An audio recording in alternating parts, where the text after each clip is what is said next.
네, 안녕하세요. 반갑습니다. 저는 이번 학기 여러분과 함께 바울 신학을 같이 공부하게 된 순복음대학원대학교 신약학 김보겸 교수입니다. 뜻하지 않게 이렇게 동영상을 통해 인사를 드리게 되었습니다.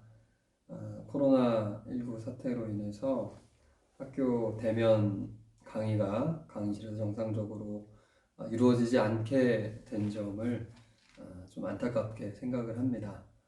하지만 또 동영상을 통해서 당분간 언제까지일지 모르지만 여러분들 같이 우리 바울 신학을 공부할 때 여러분들에게 좀 유익한 도움이 많이 되는 여러분들의 신학과 목회와 또 학업에 좀 진보할 수 있는 그런 강의가 되도록 최선을 다해서 강의하도록 하겠습니다.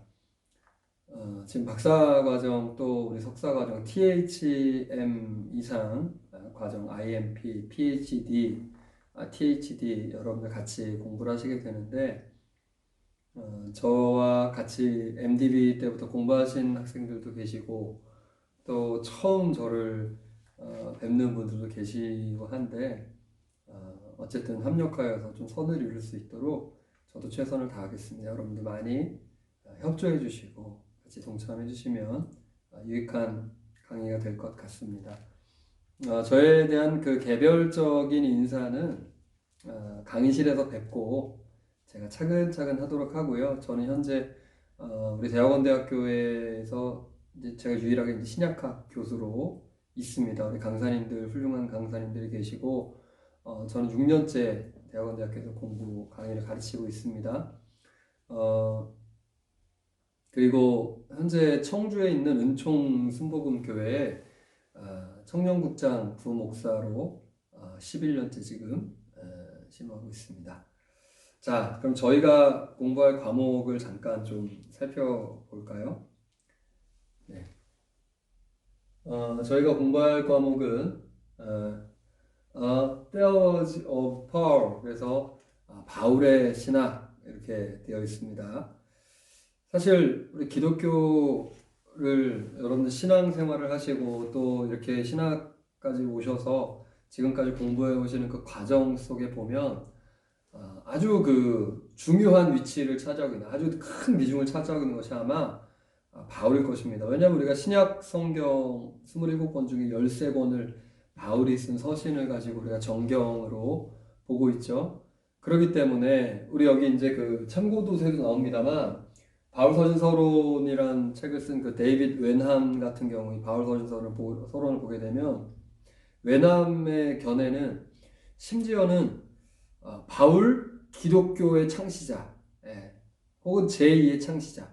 그러니까 예수 그리스도께서 이 땅에 오셔서 사역하시고 말씀을 하시고 하셨지만 기적을 행하시고 십자가 사건 또 부활하셨지만 서신을 기록하라거나 뭐 교회를 너네가 이렇게 세우라거나 구원은 이렇게 받는 것이다라거나 이런 것들에 대한 제가 지금 말씀드린 내용들이 뭡니까? 우리가 흔히 이제 조직신학에서 얘기하는 기독론, 구원론, 교회론 이런 것들에 대해서는 예수님께서 구체적으로 내가 지금 십자가를 지는 의미가 이러한 것이다. 이게 구약의 이런 말씀의 예언의 성취이고 이것을 통해서 너희가 이렇게 구원을 받는다. 이런 내용들은 사실 들어가 있지가 않다는 것이죠.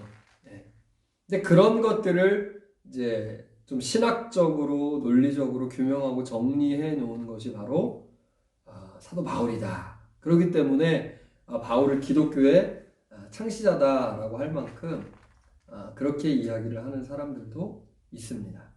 자, 그런데 과연 우리가 바울에 대해서 많이 알고 있지만 과연 그러한 측면으로만 또 볼 수 있을 것이냐, 어떠한 측면으로 접근을 할 수 있을 것이냐, 우리가 이제 이런 관점을 가지고 한번 같이 접근을 해 보려고 합니다. 네, 그래서 주 교재로는 우리가 제임스 던의 그 바울 신학을 가지고 이번 학기 공부를 해 볼 것입니다. 이 제임스 던, 여러분 잘 아시다시피 스코틀랜드 감리교 목회자이면서 그 케임브리지에서 박사학위를 받으셨고요. 그리고 더함 대학에서 가르치시다가 지금은 아마 이제 은퇴하신 걸로 알고 있고, 바울 세관점 학파라고 하죠. 우리가 E.P. 샌더스가 있고, 그다음에 톰 라이트가 있고, 바로 그 중에 한 분, 바로 이 제임스 던이 얘기하는 그 바울의 세관점 학파, 즉 바울과 율법과의 그런 관계, 이런 것들에 대해서 좀 새로운 뉴 퍼스펙티브를 가지고 접근하는 그런 학자라고 볼 수가 있겠습니다. 그래서 이 책을 여러분 보시게 되면, 우리 여기 저 과목 개요에도 나와 있습니다만, 좀 더 그 관심사들 가운데서 여러 가지 쟁점이 되고 있는 부분들. 사실 이 책을 조금 제가 이제 고민했던 부분은 뭐냐면, 오히려 성서신학적인 접근을 하자면, 여기 나와 있듯이 이제 우리 그 부도서로 나와 있는 F.F. 브루스의 이 바울신학이라든지, 또 요 근자에 이제 번역되어 나온 이 찰스 푸스카스의 바울서신, 이런 책들을 보게 되면 오히려 더 좀 성서신학적인 접근, 즉 사도행전을 밑바탕으로 해서 서신들을 하나하나 그 어떻게 보면 시간 순서라든지 신학적 순서들로 풀어나가는 그런 접근이라고 볼 수 있다면, 그런 면에서 오히려 이 브루스의 책들에 비해서 제임스 던의 책은 오히려 좀 더 조직신학적인, 즉 바울의 신학적인 그 이슈들 한 가지 한 가지를 중점적으로 다루고 있다, 이런 점에서 조금 차이가 있다라고 볼 수 있죠. 여러분들이 책을 사서 직접 이제 보시게 되면 느끼시는 부분이 뭐냐면, 책이 이렇게 쉬운 책은 아닙니다. 예, 쉽지 않다는 건 뭐냐? 그만큼 내용이 풍부하고 깊이가 있다라고 보시면 되겠어요. 그러니까 여러분들이 조금 읽기가 술술술 넘어가는 그런 평이한 책은 아니라 해도 여러분들이 신학적으로 굉장히 도움이 될 거라고 보고, 특별히 그 세관점 학파에서 가지고 있는 유대인, 율법주의, 이런 부분들에 대해서 잘 정리가 되어 있기 때문에, 여러분들 이번 학기 이 책을 우리가 같이 다 읽을 수 있을지 모르겠지만, 지금 또 강의가 좀 미뤄져서 최선을 다해서 보시게 되면 많은 도움이 될 거라고 생각이 되었습니다. 그리고 웬함의 바울서신 서론도 좀 참고를 하시면 도움이 되실 것 같습니다. 자, 그렇게 하시고요. 우리가 중간고사, 기말고사를 박사과정에서는 실질적으로는 여러분들 그 MDB 때나 학부 때처럼 이렇게 페이퍼 가지고 시험 보지 않습니다. 네. 중간고사는 독서 감상문을 제가 과제로 내드릴 것이고요. 그리고 기말고사 같은 경우는 이제 우리 그 주 교재에 여러분들께 제가 매주마다는 좀 어렵고, 이번 학기가 조금 그 대면 강의가 축소가 됐기 때문에 많으면 한 4번, 한 3번 혹은 4번 정도 제가 몇 장 발제를 해오시라, 10장 부활하신 주에 대해 발제를 해오시라 누가 한 분이, 그러면 그분께서 짧게 요약을 하십니다. 제가 이제 설명을 드리도록 할게요. 자, 한번 넘어가 보면, 자, 그래서 우리 주별 강의 일정은 여러분들 개별적으로 좀 보시고요. 쭉 이런 목차로 되어 있다라는 정도로 보시면 되겠고요.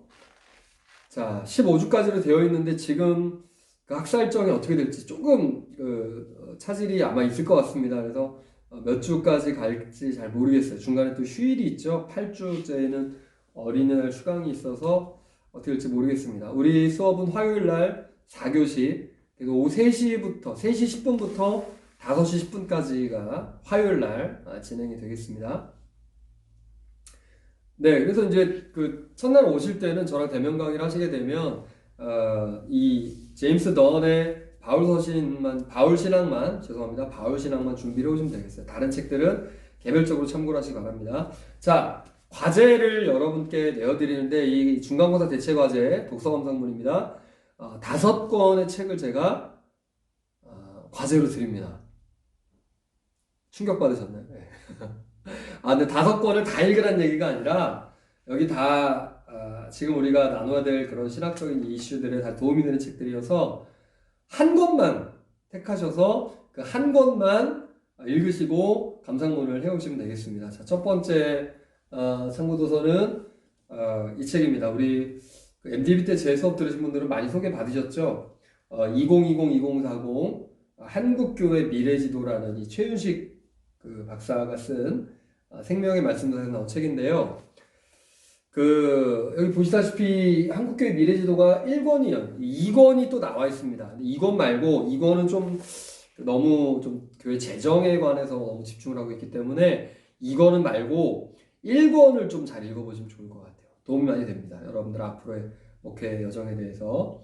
그래서 최초로 이 최윤식 박사 같은 경우는 휴스턴 대학교 미래학부라는 학부가 있는데 거기 최초로 동양인 최초로 이제 그 박사학위를 받은 미래학과, 그리고 이분이 총신에서도 공부를 했어요. 그래서 총신과 그 미래학부 휴스턴에 그게 좀 하이브리드 결합이 되어서 아주 그 신학적인 그 미래를 다루고 있는 그런 책. 현재의 우리 한국 교회에 대한 진단과.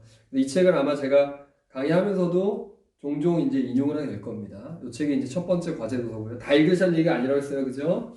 자, 두 번째 과제 도서는 존 스토트, 우리 복음주의 신학자 대가 존 스토트 목사님의 균형 잡힌 기독교라는 책인데, 모르긴 몰라도 이 5권의 책 가운데 여러분 한 권도 안 갖고 계시다면, 물론 그럴 리 없겠지만 만약 그렇다면 여러분들이 이 책을 제일 좀 선호하지 않을까. 왜요?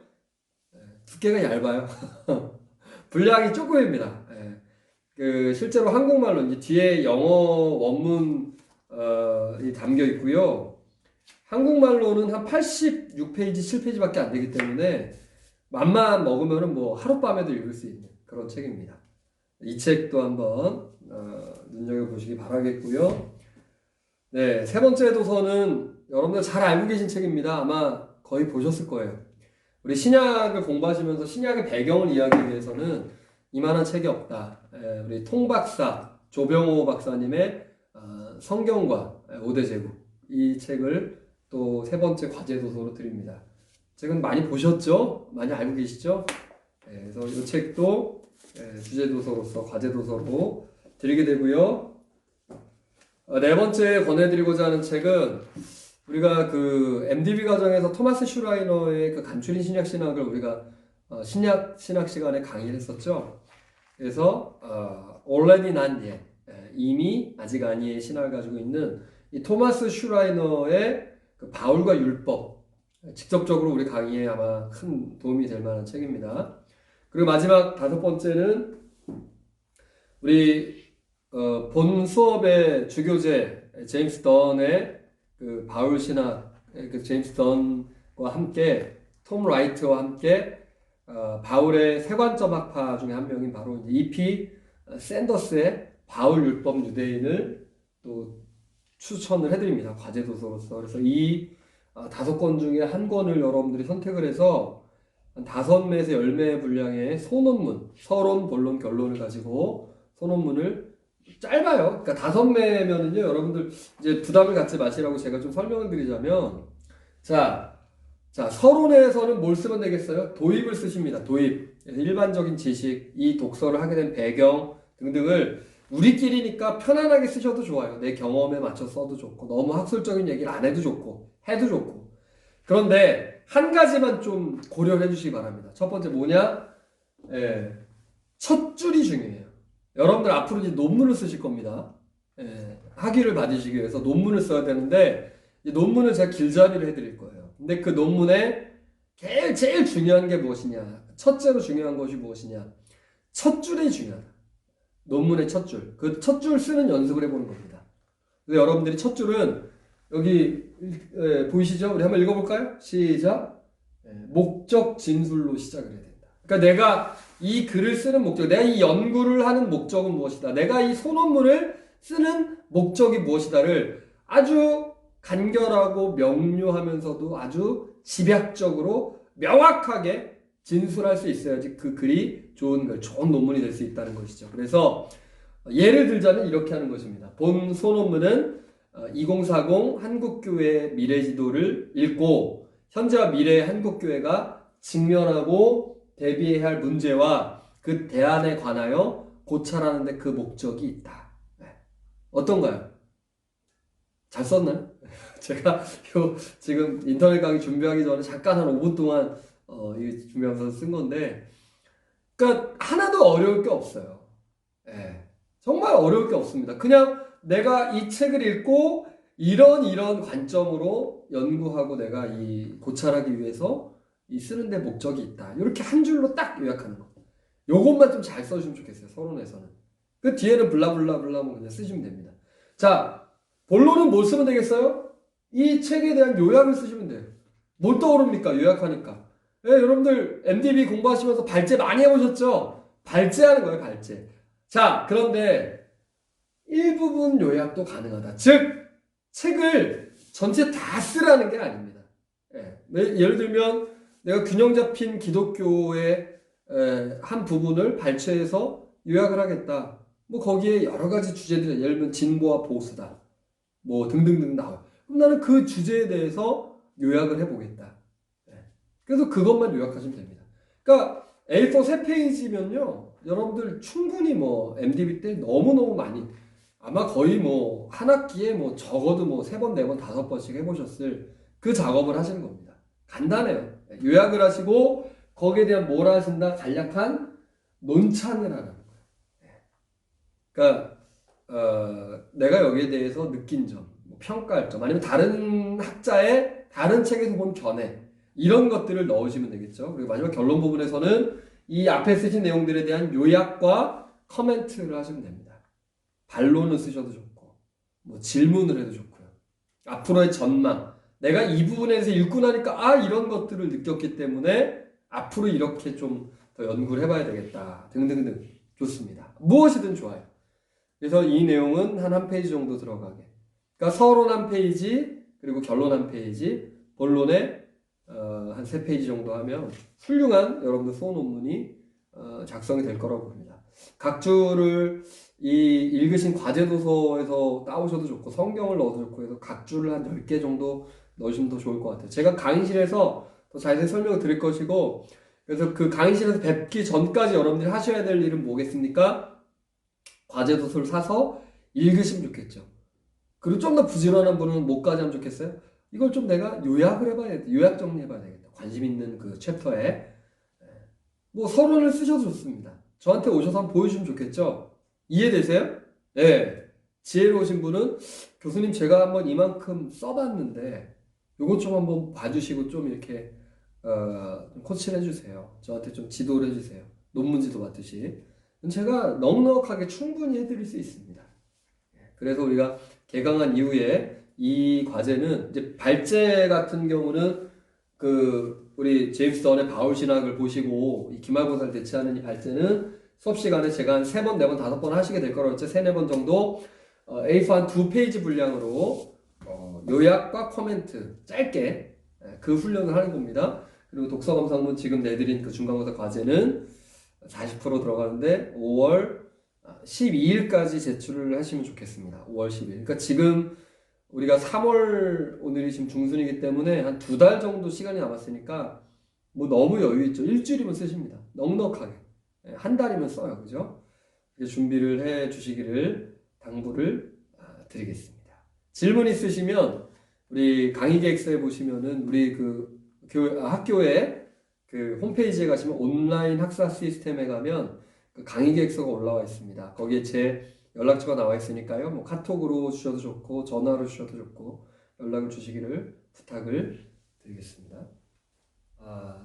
사람들에게 특별히 대학생들의 학문을 공부하는 여러분들이 실용학문, 순수학문보다는 기초학문보다는 실용학문에 좀 더 많이 관심을 두고 그것들이 좀 더 인기를 얻고 있는 것 같아요. 그래서 예를 들면 과학에서도 이제 사실 저도 공대생이거든요. 저도 전자공학과를 나왔는데 기초과학 분야에 대해서는 좀 더 사람들이 관심을 많이 갖지 않고 심지어는 이제 법학도 이 기초 법학의 그런 이론적인 것들이 있는데 그런 것들은 폐강이 되어지는 현실이고 오로지 나는 변호사 시험만 통과하면 돼라고 하는 그런 난점들이 발생을 하고 있더라.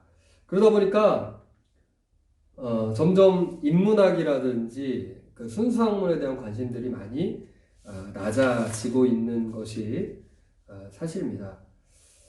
지금 당장 필요와 현상을 따지자면 우리가 사실은 뭐 인문학이라든지 또 여기 나와 있듯이 이제 그 문사철이라서 문사철, 인문, 문학, 그다음에 사학, 철학 이런 것들이 계속 지금 사라져가고 있는데 사실은 우리에게 더 필요한 것들은 저런 과목들보다는 뭐 공학이라든지 뭐 의학이라든지 그죠? 이런 것들이 더 사실 인기가 많은 것들이 사실이고 또 그런 영향에 의해서 우리 사회가 어마어마하게 지금 빠르게 변화하고 발전해 온 것이 사실입니다.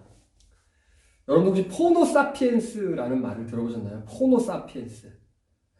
원래 호모사피엔스잖아요. 사람을 표현하는 말이. 점점 인간이 진화를 하다 보니까 도구로 쓰게 되고 나중에는 어떤 인간이 됐어요? 굉장히 슬픈 현실이죠. 그죠? 스마트폰을 보는 인간으로 진화하게 되었다라는 것들을 보여주고 있습니다. 이게 사실 우리가 공학이 발전하면서 우리에게 가져다 준 선물이기도 하지만 그러나 사람들은 생각할 때 이제 여전히 뭘 생각합니까? 그래도 우리 사회에 인문학이 아직은 필요한 학문이다라고 거의 70% 되는 사람들 생각을 하고 있다고 해요. 여전히 왜 우리가 이 사회에서 실용학문보다 기초학문이 왜 아직도 중요한가라는 것입니다. 사실 우리가 이 학문의 전당, 대학이라고 하는 곳에서까지 취업 학교가 되고 취업 중심의 교육이 되면서 기초학문, 순수학문에 대해서 좀 등한히 여기게 되었을 때 그것들이 문을 닫고 사람들이 점점 관심을 놓게 되었을 때 우리는 막대한 사회적 비용을 치르게 된다라는 것입니다. 이것은 단순히 금전적인 것만을 말씀드리는 것이 아니라 시간의 비용도 드리게 되고요. 또 우리가 그것을 바로잡아 가는데 많은 에너지와 사회적 그런 요인들이 필요하게 된다라는 것입니다. 실제로 능력은 출중하고 또 기술은 많이 발달을 하게 되지만 점점 인간다운 그런 인재, 정말 사람을 중요시 여기고 어떤 가치 기준을 정확하게 여길 수 있는 그런 인재들은 점점 많이 사그러들고 사라지고 있다. 그래서 순수 학문이 추구하는 인간의 본질, 삶의 의미와 같은 그런 개념들에 대해서 사람들이 별로 이제 관심을 두지 않고 있다라는 것이죠.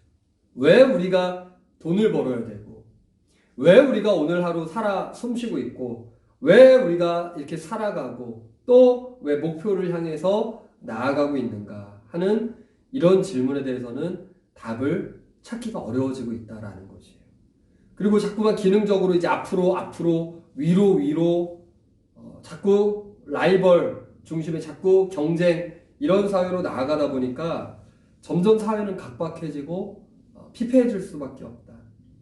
그러다 보니까 여기에 따르는 부작용들, 문제들이 많이 발생을 하고 있어요. 우리가 다 목격하고 또 실제로 경험하고 체험하고 있지 않습니까?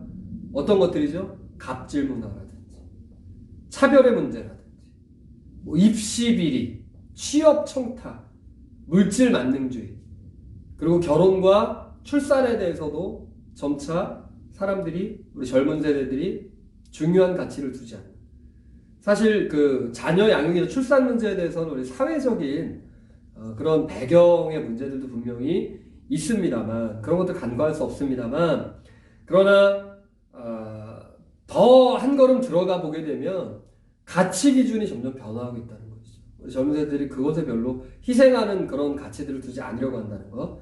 그에 따라서 우리가 얼마나 막대한 비용을 사회적 비용을 우리가 지불을 하고 있습니까? 지금 5G 시대, 우리가 4차 산업혁명 시대에 이 가장 뛰어난 그 첨단 기술들을 개발해냈던 우리 그런 뭐 마크 주커버그라든지 또 이제 고인이 했습니다만, 뭐 스티브 잡스라든지 알리바바의 마윈이라 이런 사람들도 다 보면 인문학에 중점을 두고 있어요. 무게를 두고 있다는 것이죠. 결국에는 달라진 문명 속에서도 여전히 사람이 답이다. 여전히 우리의 중심은 우리의 가치는 사람에게 가 있어야만 한다. 성경도 그러한 것에 대해서 분명히 이야기하고 있습니다. 히브리서 13장에 보게 되면 뭐라고 합니까? 형제 사랑하기를 또 손님 대접하기를 그리고 학대받는 자를 생각을 하라. 그리고 결혼을 귀히 여겨라. 그리고 뭐라 합니까? 돈을 사랑하지 말라. 물질적인 가치를 너무 중요하게 여기지 말라. 그리고 이렇게 했을 때 하나님께서 내가 결코 너희를 버리지 않냐고 너희를 떠나지 않냐리라 하셨다라는 것이에요. 인문학, 철학, 이런 기초학문들, 기초과학들, 순수학문들에 대한 관심 이런 것들은 결국에는 사람이 어느 길로 가야 되는가? 내가 오늘 하루 왜 살아 숨쉬고 있는가? 이런 것들에 대한 인생의 답들을 좀 어느 정도 보여줄 수 있기 때문에 동일하게 신학에서도 마찬가지입니다. 우리가 신학에서 보게 되면 요즘은 우리 젊은 신학도들의 견해를 보게 되면 굉장히 그 실용학문들, 그러니까 실용적인 그런 실천신학적인 과목들, 예를 들면 뭐 어떤 게 있을까? 예배학이라든지 뭐 선교학, 또 뭐 찬양인도, 뭐 교회사 역사신학 이런 것들에 좀 많이 관심을 갖고 있는 게 사실이에요. 오해하지 마십시오. 그게 나쁘다는 게 아니에요. 그게 잘못됐다는 것이 아닙니다. 그것보다 성서신학이 우월하다 이 얘기를 드리려는 게 아니에요. 중요한 게 있습니다. 무엇이 있습니까? 우리가 이 세상의 학문에서도 봤을 때 순수학문, 이 기초학문들의 그 틀 기본 하에서 이 실용학문들이 이제 블록을 쌓아갈 때 그 사회가 탄탄한 사회가 될 수 있다는 것인데 마찬가지로 우리 신학에서도 가장 기본이 되는 기초가 되는 것은 바로 말씀이라는 거예요. 우리가 말씀에 기반하여 말씀을 해석하고 말씀을 적용하는 이것들이 온전해지지 않으면 그렇기 때문에 디모데전서 4장에서 뭐라고 합니까? 하나님의 말씀과 기도로서 우리가 거룩하여지게 된다. 그렇기 때문에 그리스도 예수의 좋은 일꾼이 되어서 믿음의 말씀과 좋은 교훈으로 양육을 받아라. 성서신학의 그 틀이 빠지게 되면 그 기초가 흔들리게 되면 우리가 사실 지금 작금에 겪고 있는 그런 교회의 어려움들을 우리가 결국에는 이런 원인들에서 발견할 수가 있게 되더라라는 것이죠. 그런 차원에서 여러분들이 이제 우리 대학원대학교에서 공부하는 동안 저와 함께 우리 성서신학, 특별히 신약학을 같이 공부를 해 나갈 것입니다. 첫 시간에 너무 길었나요? 네, 원래 저는 길게 좀 시간 꽉 채워서 합니다. 한 가지만 더 얘기 드리고 이제 마칠게요. 오늘 이 오리엔테이션 서론적인 이야기들을. 자, 말씀을 그러면 이제 우리가 공부를 해야 된다. 성서신학적 관점으로 성경을 해석을 해내고, 이제 성경을 읽고 준비를 해야 될 텐데, 문제가 뭘까? 우리가 지금 이 시대에, 특별히 왜 우리 다음 세대들이 우리의 신앙을 계승하는 다음 세대가 되지 못하고 다른 세대가 되고 있을까?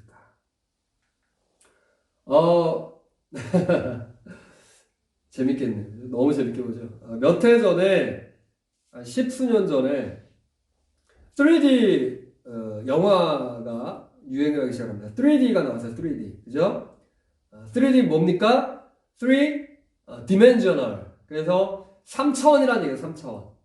그러니까 우리가 지금까지 보았던 영상들은 이제 2D. 그죠? 2 dimensional. 이 평면이었다면 이제 여기 너무 신나게 보고 있죠. 그죠?